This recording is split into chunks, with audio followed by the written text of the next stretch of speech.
Erev Tov Rabotai, we are continuing with our Mishna Yomi, Masechet Eruvin. We are up to Perik Zayin Mishnah Chet.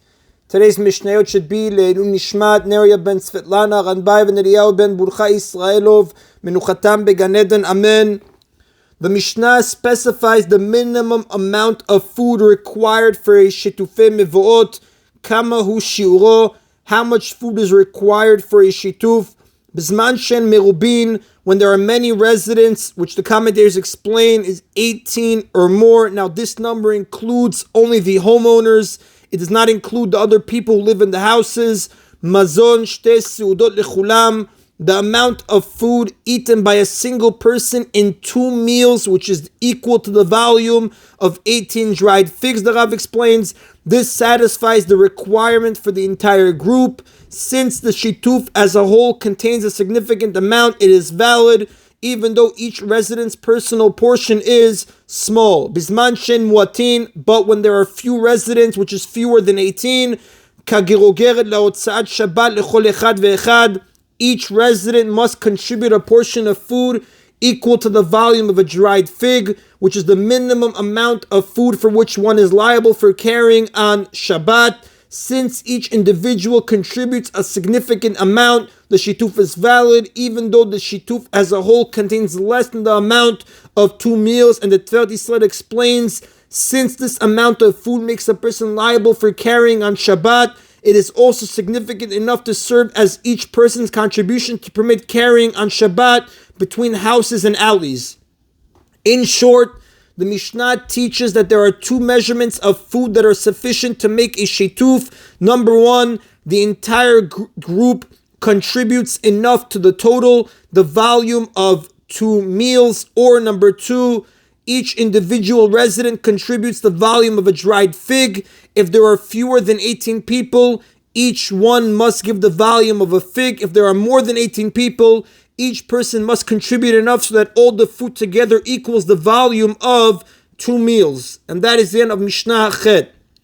Mishnah Tet now continues. This Mishnah Chet that we learned defined how much food is needed for Shitufei Mevo'ot. Mishnah 7 taught that if some of the food was lost after the Shituf went into effect, it must be replenished before the next Shabbat.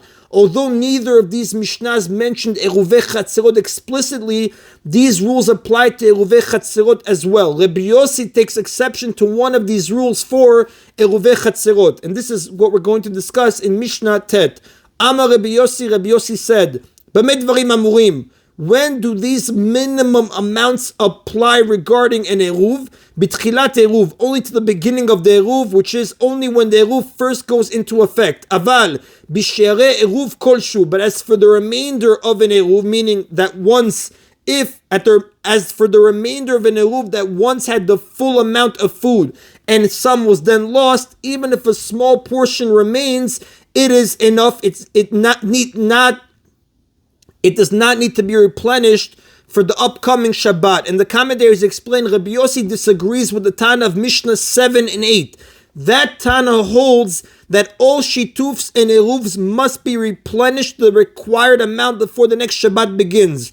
Rabbi Yossi maintains that an eruv need not be replenished as long as some of it remains, provided that the courtyard is part of a shituf as well, as the Mishnah will now explain. Velo amru la'arev b'chatzerot. This is because the only reason the sages said that the residents must make an eruvei chatzerot when there is a shituf in place,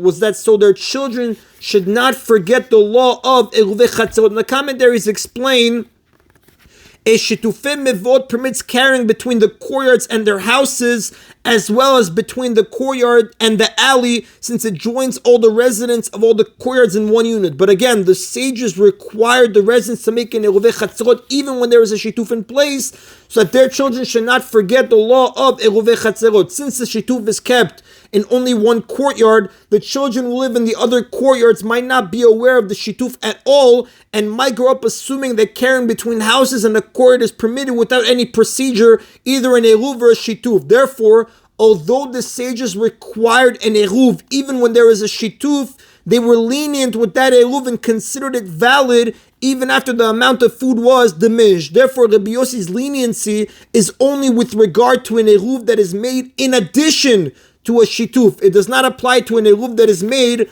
without a shituf. And the Rav does tell us